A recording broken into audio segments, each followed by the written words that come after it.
कुछ साल पहले की बात है। एक ऐसी जगह जहाँ सिर्फ रेत थी, ना कोई पेड़ और ना ही छाया। लेकिन आज उसी जगह पर हजारों पेड़ हैं, हाथियों के झुंड है, हिरन है, बहुत सारे पशु पक्षी है और एक पूरा जंगल सांस ले रहा है। सबसे हैरान करने वाली बात, ये जंगल किसी सरकार ने या बड़ी कंपनी ने नहीं बनाया, बल्कि एक अकेले इंसान ने बनाया। लेकिन अब सवाल ये है, आखिर उसने ऐसा क्यों किया और कैसे किया? नमस्कार। हर शनिवार हम आपके लिए लाते हैं एक ऐसी सच्ची कहानी जो सिर्फ इतिहास नहीं बदलती, बल्कि सोच भी बदल देती है। आप देख रहे हैं ट्रेंडिंग ट्वाइलाइट्स। तो चलिए आज की कहानी शुरू करते हैं। साल था 1979।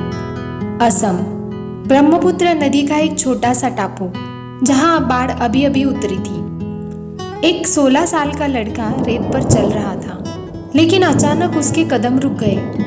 उसने नीचे देखा और जो उसने देखा वो बहुत चौंका देने वाला था। चारों तरफ सैकड़ों सांप पड़े थे, जिंदा नहीं, मरे हुए। तेज धूप और रेत की जलती हुई सतह, और कहीं भी एक भी पेड़ नहीं, ना छाया, ना बचने की कोई जगह। उस दिन सिर्फ सांप नहीं मरे थे, उस लड़के के अंदर कुछ जन्म भी ले चुका था। उस लड़के का नाम था जादव पायेंग। जन्म 31 अक्टूबर 1959। उसने सोचा, अगर एक पेड़ होता तो शायद ये सांप जिंदा होते। ज्यादातर लोग ऐसा दृश्य देखकर दुखी होते हैं, कुछ देर बातें करते हैं और फिर अपनी जिंदगी में लौट जाते हैं। लेकिन जादव ने कुछ अलग किया। अगली सुबह वो वापस उसी बंजर जमीन पे आया। उसके हाथ में सिर्फ एक छोटा सा पौधा था। उसने उसे रेत में लगाया और शायद उसे खुद भी नहीं पता था कि उसी पल दुनिया के सबसे असंभव जंगलों में से एक की शुरुआत हो चुकी थी।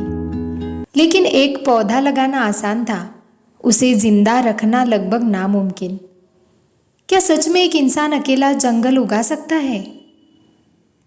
पहले तो सिर्फ एक पौधा, फिर 2 पौधे, 10 पौधे, और धीरे धीरे ये उसकी आदत बन गई। हर सुबह जादव अपने कंधे पर पौधे लेकर नदी पार करता और उस तपती रेत में उन्हें रोक देता। लेकिन गर्मियों की झुलसा देने वाली धूप, बाढ़ का तेज बहाव और सूखी जमीन हर बार जैसे कहती तुम हार जाओगे। फिर भी अगली सुबह वे वापस आ जाता। लोग उसे देखकर आपस में बातें करते कि ये क्या कर रहा है, और हंसकर या फिर कोई सलाह देकर चले जाते, क्योंकि एक आदमी जंगल नहीं उगा सकता। और कुछ तो उसे पागल समझते थे। लेकिन जादव का ध्यान सिर्फ अपने काम पर था। उसने अपनी जिंदगी एक ऐसे सपने को दे दी थी जिस पर किसी और को विश्वास ही नहीं था।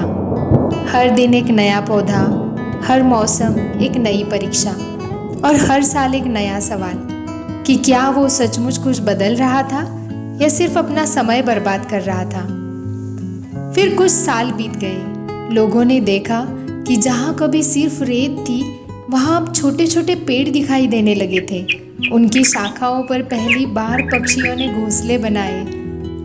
ये सिर्फ पेड़ का उगना नहीं था, ये जीवन की वापसी थी। लेकिन जंगल अभी भी इतना छोटा था कि एक बड़ी बाढ़ या इंसानों की एक गलती सब कुछ खत्म कर सकती थी। फिर एक सुबह जादव ने कुछ ऐसा देखा जिसकी उसने कभी कल्पना भी नहीं की थी।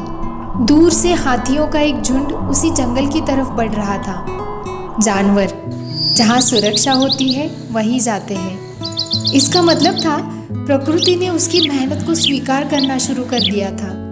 लेकिन जंगल जितना बड़ा होता गया, उतना ही बड़ा एक नया खतरा सामने आया। अब लड़ाई प्रकृति से नहीं, इंसानों से होने वाली थी।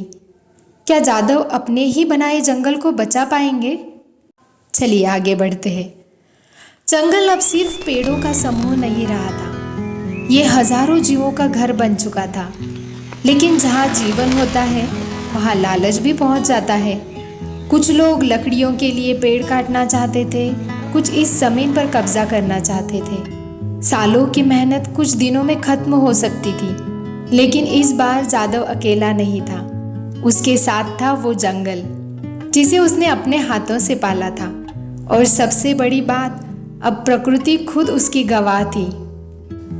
दशकों तक जादव बस हर दिन अपना काम करता रहा। फिर एक दिन कुछ लोगों ने ब्रह्मपुत्र के बीचों बीच एक विशाल जंगल देखा। जब वे अंदर पहुंचे तो उन्हें यकीन ही नहीं हुआ।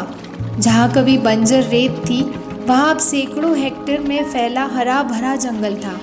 हाथी, हिरन, गेंडे, अगणित पक्षी, और इस पूरे चमत्कार के पीछे सिर्फ एक नाम था, जादव पायेंग।